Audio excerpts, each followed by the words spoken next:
Guys, balik lagi sama gue, Anton Nenggolan, dan kali ini gue mau bahas Poco M pertama gue, yaitu Poco M3 Pro 5G.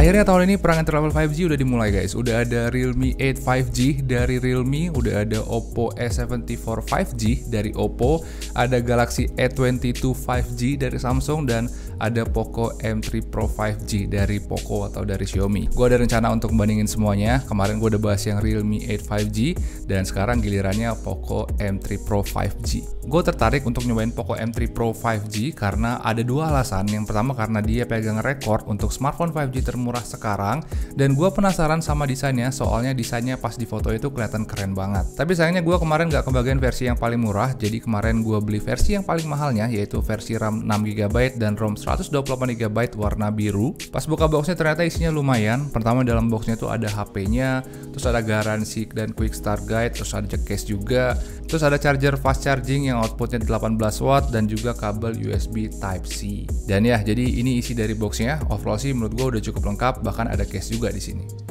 Dan ya, gue udah main-main dengan HP-nya guys, dan gue rasa yang seru dari HP ini adalah di prosesornya. Tapi yang paling gue suka dari sini ya sebenarnya ada di desainnya. Soalnya sesuai tebakan gue tadi, ternyata desainnya beneran keren, bahkan gue rasa ini lebih keren dari gambarnya. Dan itu kata-kata yang nggak pernah keluar dari mulut gue setiap gue ngebahas smartphone Poco. Soalnya seperti yang kalian tahu, gue tuh nggak pernah ngefans dengan desain smartphone Poco. Tapi yang satu ini gue suka nih, soalnya desainnya itu berani, nggak ada kesan norak, bahkan kelihatan keren. Tadinya gue nyesel karena gak dapet yang warna kuning, tapi ternyata yang warna biru ini cakep juga, dan gue cukup acungin jempol sih buat orang yang ngedesain warna HP ini. Soalnya pilihan warnanya ngebuat HP ini kelihatan keren, bahkan lebih keren kalau dibandingkan dengan entry level 5G yang lain.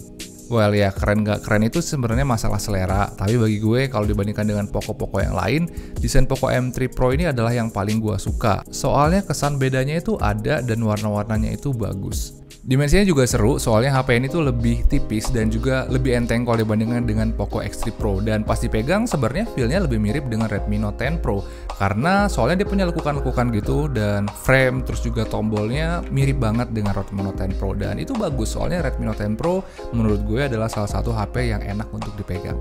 Terus kalau dari depan kita lihat dia pakai style layar punch hole karena dia punya punch hole di tengah, dan framenya sendiri menurut gue lumayan ya, nggak terlalu tipis tapi nggak terlalu tebal juga. Dia juga udah punya screen guard sebenarnya, udah terpasang dalam boxnya, tapi dia udah pakai Corning Gorilla Glass 3 juga, jadi untuk perlindungan layarnya gue rasa ini udah lumayan. Nah biasanya layar HP 2 jutaan itu rawan banget kompromi guys, apalagi karena prosesor HP ini juga bukan prosesor sembarangan. Tapi pas gue lihat speknya gue cukup lega, ternyata spek yang dibawa menurut gue udah lumayan banget untuk HP 2 jutaan. Jadi kalau lihat dari speknya, HP ini pakai layar 6,5 inch, resolusinya juga udah Full HD dan punya high refresh rate juga. Panelnya masih IPS tapi nggak terlalu masalah, soalnya ya ini kan HP 2 jutaan guys. Dapat IPS Full HD dengan refresh rate tinggi aja menurut gua itu udah bagus banget. Soalnya gua sering lihat layar yang lebih jelek dari ini di harga 2 jutaan.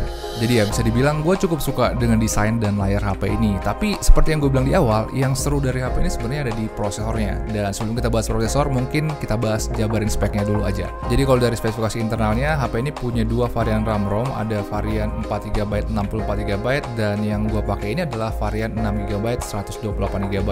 Dan kedua varian ini untungnya pakai prosesor yang sama, yaitu prosesor Dimensity 700, dan UI juga masih sama, MIUI 12 dan Android 11.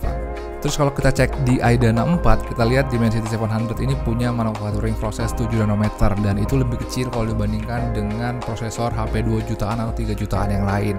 Tadi gue juga udah cek Antutunya guys, dan ternyata Antutunya itu besar, ada di sekitar 320 ribuan. Ya, 320 ribuan, dan ini menurut gue performanya udah selevel dengan Redmi Note 10 Pro dan juga Xiaomi Mi 11 Lite, dan itu bagus. Terus tadi gue juga udah install beberapa game di HP ini, kayak Genshin Impact, Mobile Legends, dan PUBG Mobile, dan bisa dibilang sih opsi grafis yang ditawarin dari game itu udah termasuk tinggi.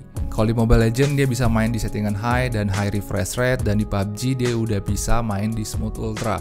Dan ya dengan Antutu dan opsi grafis yang seperti itu, gue rasa HP ini cukup menjanjikan untuk main game. Dan ya seru juga soalnya varian termurahnya kan lumayan banget nih, 2,6 juta. Tapi sebenarnya selain performa yang buat prosesor ini lebih seru dibandingkan dengan prosesor HP 3 jutaan Xiaomi yang lain adalah untuk saat ini dia satu-satunya yang sudah support jaringan 5G.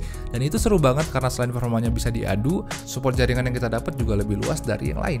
Gue udah sering bilang kalau sebenarnya jaringan 5G itu penting gak penting, soalnya penyebarannya ya kalian tahu sendiri lah, belum terlalu luas, masih di kota-kota gede aja. Jadi kemungkinan kalau untuk orang daerah fitur 5G ini bisa dibilang nggak terlalu penting.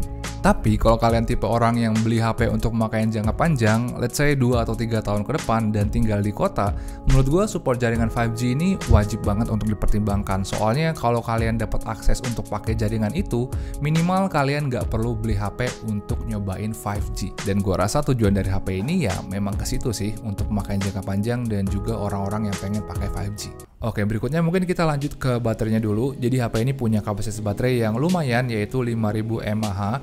Kapasitas baterainya emang terhitung standar untuk zaman sekarang, tapi yang buat gue penasaran adalah efek dari Dimensity 700-nya. Karena ukuran prosesornya cuma 7 nanometer, dan gue penasaran apakah itu bisa ngebuat HP ini jadi lebih awet ke depannya. Dan kalau kita lanjut ke belakang ke bagian kameranya, kalau dilihat dari spek, dia pakai kamera 48 megapiksel dan punya dua kamera pemanis, yaitu 2 megapiksel makro dan juga 2 megapiksel depth. Untuk video dia bisa record sampai 1080p 30 fps, sedangkan untuk kamera depannya resolusinya cukup kecil, yaitu 8 megapiksel. Jadi ya kalau dari spek kamera sih sebenarnya kamera HP ini sama-sama aja dengan entry level 5G yang lain, soalnya mereka semuanya kameranya 48 megapiksel.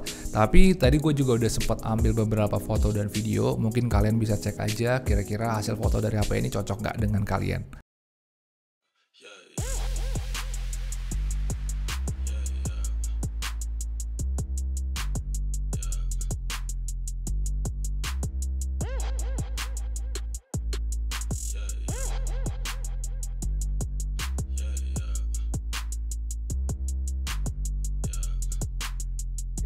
Guys, ini adalah contoh perekaman menggunakan Poco M3 Pro, resolusinya 1080p 30 fps. Kalian bisa nilai gimana kualitas warna, ketajaman, dan suara gue seperti apa.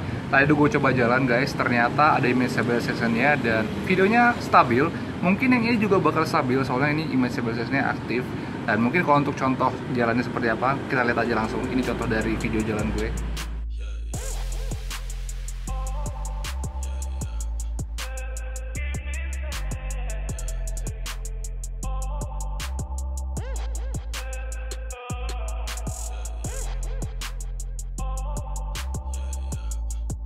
Terus untuk fitur-fiturnya sejauh ini yang gue temuin sih dia masih mirip-mirip aja dengan HP Xiaomi yang lain. Jadi bisa kita lihat di sini dia udah punya NFC, di bagian atas ada infrared blaster, di sebelah kanan ada fingerprint scanner, side fingerprint scanner, dan di bagian bawah juga ada udah pakai USB Type-C dan juga udah pakai single loudspeaker. Paling yang agak kurang ya, ini nggak tahu kurang atau enggak sih, dia pakai SIM tray yang masih hybrid. Jadi kalian harus tentuin tuh kalian mau pakai micro SD card dengan single SIM card atau dual SIM card tanpa micro SD card. Kemarin HP ini gue beli dengan harga 2,9 juta untuk varian 6GB, 128GB, tapi ada versi yang 4GB, 64GB juga yang harganya lebih murah sekitar 2,6 juta. Menurut gue itu udah terhitung murah banget, setidaknya saat video ini tayang, itu adalah harga termurah dari semua entry level 5G yang ada. Dan ya overall sih HP ini kasih kesan yang menurut gue bagus banget, soalnya dia punya spek yang bagus, harganya juga bagus banget, dan ternyata gue suka dengan desainnya. Dan ya mungkin segitu aja kali ya. Kalau kalian penasaran gue beli HP ini di mana, kalian bisa cek link di kolom deskripsi. Dan kalau kalian suka dengan video ini, jangan lupa pencet like dan hidupin loncengnya biar bantu channel ini bisa sampai ke 200.000 subscribers. Makasih udah nonton guys, sampai jumpa di video-video berikutnya. Ciao.